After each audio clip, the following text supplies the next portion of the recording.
finally managed to get our hands on the highly awaited POCO F1. Now, before I get into the nitty-gritties of the phone, let's take a look at the specs that this phone promises, and I must confess that this phone truly threatens to redefine the whole concept of value for money when it comes to smartphones.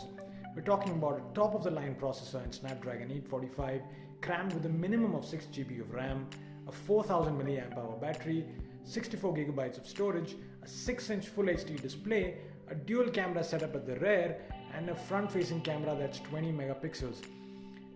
All of this at an astonishing Rs 20,999 price tag. I mean, these are specs that you expect with a phone that is priced at a minimum of Rs 35,000. To give you a sense of how revolutionary this is, Samsung still offers devices in this price range with the Snapdragon 430. Now this of course is the armored edition, which comes with a Kevlar back and has 8 GB of RAM and 256 GB of storage. The phone also comes with a TPU case, which is pretty handy and it saves you the trouble of having to buy one separately. Well, the armored edition comes with a Kevlar back, which is pretty good to feel and helps you prevent accidental drops. Again, this isn't the fancy glass back that you get with more expensive flagships, but then I think this serves its purpose quite well.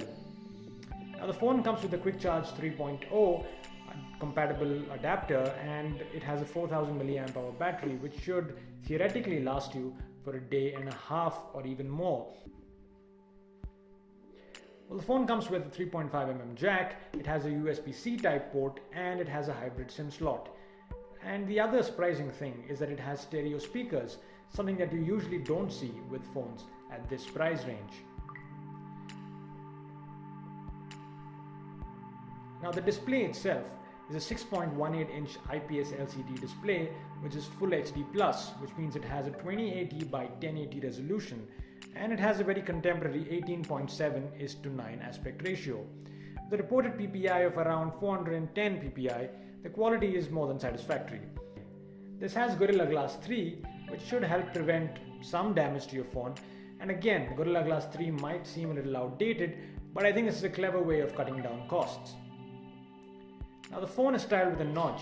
Now opinions on the notch are quite extreme, something they're great, something they're absolutely terrible, but I think Xiaomi's done a pretty good job here. You can of course turn it off in the settings if you feel like it. On the whole, let's just say the design won't set the world on fire, but again, it's a very functional design in a phone that packs specs which are surprisingly heavy for a phone at this price range.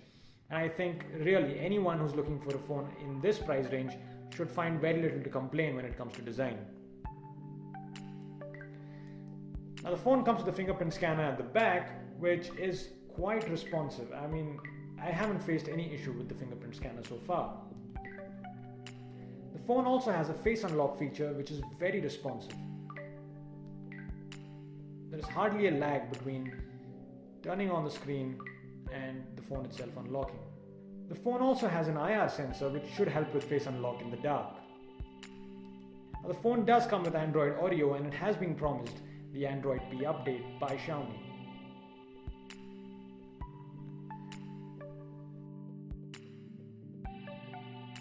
Now let's talk about the cameras. The phone comes with a dual camera setup in the rear, which is the rage with most mid-range phones, with a 12 megapixel f1.9 and a 5 megapixel f2.0 sensor that supports 4K recording and has EIS. There is no OIS though. On the front, we've got a 20 megapixel camera with an AI portrait mode that promises great selfies. Now the AI buzzword is to be seen everywhere when it comes to cameras, but we'll be testing both cameras out comprehensively in our detailed review. The camera interface, of course, is your typical Xiaomi camera interface, and let me just take a few trial shots here. The photos themselves seem pretty detailed, and for the price, again, they're offering a lot of bang for the buck. On the whole, I think the device embodies a focus on practicality and performance combined with value for money, taken to a level that has never really been seen before in the smartphone industry. The OnePlus 6 continues to dominate the pure performance device market, but even that remains out of reach for a majority of phone users in India, for whom nudging the 20 to 25,000 rupee price tag is a bridge too far. The POCO phone undercuts the OnePlus 6 by around 40% and will at the very least put flagship performance in the hands of those who would have otherwise never experienced it.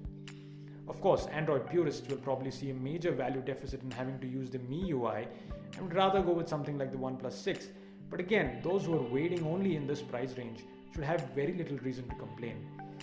One thing though is certain, Xiaomi has recorded an incredible year-on-year growth in India for the second quarter of 2018, and it doesn't seem like it is going to be stopping anytime soon. We'll be having the full detailed review out soon. Hope to see you there. Thanks for watching.